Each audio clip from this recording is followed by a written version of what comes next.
Hello everybody and welcome back. My name is Curseof and welcome back to another video. And today I am here to bring you guys a discussion on our upcoming meta and why, ladies and gentlemen, this is going to be the best meta that Speed Duels has ever seen. Let's get into it. So obviously, for those of you who are North American or Latin American based, we recently got some really bad news. I'm going to bring it up on the screen here for you guys. Basically, Konami has said that they had some shipping issues with the GX Duel Academy box, so we're not going to be getting it until most likely April 1st, which definitely sucks. But for those of you who are looking forward to this meta and to this format, we will still have access to it, at least through Dueling Book. It doesn't seem like there's any delays on the European side based on the European website, and there's been no announcements. So with that in mind, Dueling Book should still update starting March 18th. So we should hopefully get the format into rotation on Dueling Book, still have an outlet to play, and then by the time you guys get your hands on the physical product, we'll be feeling great. But why is this format going to be so good?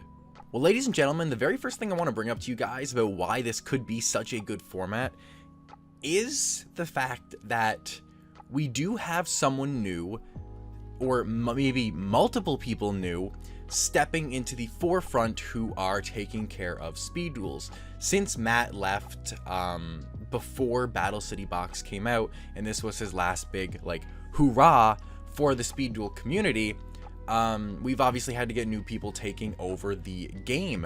And with that in mind, hopefully we will get some well needed balancing done to the game. Hopefully we shouldn't see skills like Cocoon and like Nightmare Sonic Blast that interact with your opponent's board as much, and instead just see things that create more consistency for the decks that we see coming. Basically, we should hopefully see some cards come into the format that can balance out the Moth garbage that we are seeing. If you like Moth, I apologize, but it's garbage. And hopefully we could just see some skills that make some GX decks very consistent and very fun.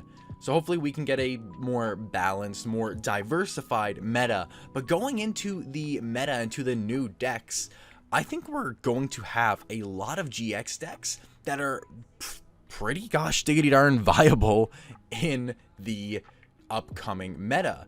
We've seen in the video that me and Terramaster did together, I'll put that linked in the cards over here for you guys right now. We've seen that Dragoon has some potential use, Destiny Dragoon. Plasma, if we can get him out easily and not have to completely focus our deck around him, even if he can just show up later. Very, very good monster. And we don't even have all the reveals yet, but we've already seen these cards and these decks doing very well. Do I think Dragoon is going to be necessarily a tier 1 contender? Probably not, but it could be a very solid rogue strategy, especially since if it's rogue and we don't see necessarily decks that use the graveyard as much, we shouldn't see DD Crow and such cards that do counter the deck. Another deck that's looking like it's going to be probably tier 1, tier 2 status is Cyber Angel.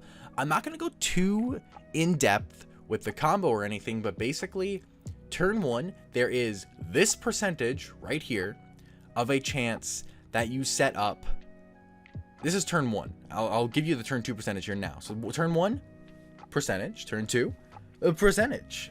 This is how likely you are to set up a Izana that is 3,500, has double protection, and you go neutral in this combo. You don't lose card advantage. Yeah, that's how likely it is. And this is only with the card pool that we currently know. This isn't including Cyber Petite Angel, which ups the odds of the combo. This isn't even including a skill for Cyber Angels, just using skills that we already know. This seems exciting for you guys. Look forward to, is Cyber Angel viable? Going to be a great video. I honestly think this deck is going to be tier 1, tier 2. And another thing that I want to bring up to you guys, which you guys should see probably tomorrow in a video, is the Volcanic engine is actually very, very strong, and it is a engine that doesn't eat up your skill. It's like, you know, Moth is an engine, but this is an engine that doesn't use up your skill slot, which means it can be applied to some more areas potentially. But it's just very consistent control, very consistent monster removal that doesn't lose you advantage, but just consistently pluses you. And if you pair it with a certain skill called Twisted Personality, you can see a lot of success, it seems. It's really, really looking like we already have some strong strategies coming out of just like the 70, 80 cards that we do know that are going to be in the GX box. So we're still missing so many spoilers and including skills, and yet things are already looking this good. Yeah, it's looking great. But some of you might like your current decks. Maybe you like your Moth, or maybe your name is Ursus and you really like Unions. Don't worry. Don't worry. Your decks are probably still going to be viable. Honestly, I don't think Moth is going to go anywhere, and I don't think Unions is going anywhere at all. But they're not going to be supreme oppressive menaces in the upcoming format. They will have counters. Hopefully there'll be other decks that can keep up to them. And just based off what we know so far, there already seems to be other decks that can keep up with the current meta. So we shouldn't see these decks be prominent and oppressive and just making it so the entire game revolves around them. Hopefully we're going to see some more diversity, and hopefully we're going to see these decks get broken up and drop down the tier list a little bit. We see them both just chilling at tier 1, like right next to each other. Hopefully they're like tier 2 or tier 3 by time we get GX box and get the full spoilers on the go. But if you like your old strategies, they're still there, and for some of you, they might actually get a buff. Take Spellproof Armor, for example. Spellproof Armor is looking very, very good going into this new format with Ancient Gears getting added. Ancient Gear Beast actually takes care of one of Spellproof's biggest issues, that being cards like Nudoria, like the Apprentice Engine, and the like. Ancient Gear Beast is going to negate the effect of any monster that it destroys. Along with that, another big issue for Spellproof Armor was actually Zoma. Like, if you didn't have Jinzo facilitated, Zoma was an issue. But Ancient Gears also shut down Zoma Burn because they stopped spell and trap effects during their battle, during their attacks. So Zoma Burn doesn't occur, your opponent's not flipping anything while they're swinging, and they take care of the monster issue that Spellproof has. They actually solve a lot of their issues and are a huge buff to Spellproof Armor.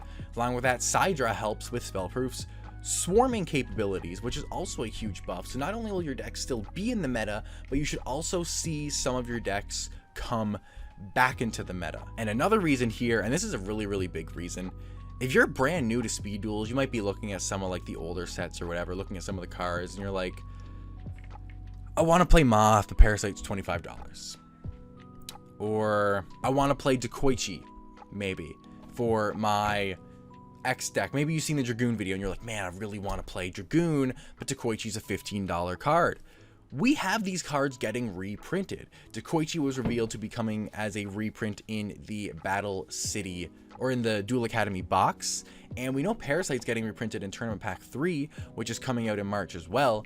So if you're brand new to the format, or even if you're a long-time player, maybe you stopped purchasing cards for a little bit there, we have these staples getting reprinted, which is going to drop their old price. Or if you just don't want to pick up the old higher rarity ones, you guys can get common variants of these cards for probably just like a few cents, which is going to be huge. It's going to be super nice, and it's going to give everyone a lot easier access to staples, to the card pool, to the format, and not having any sort of money gateway into the game is going to be great for expanding this game, getting new people in, and expanding the format.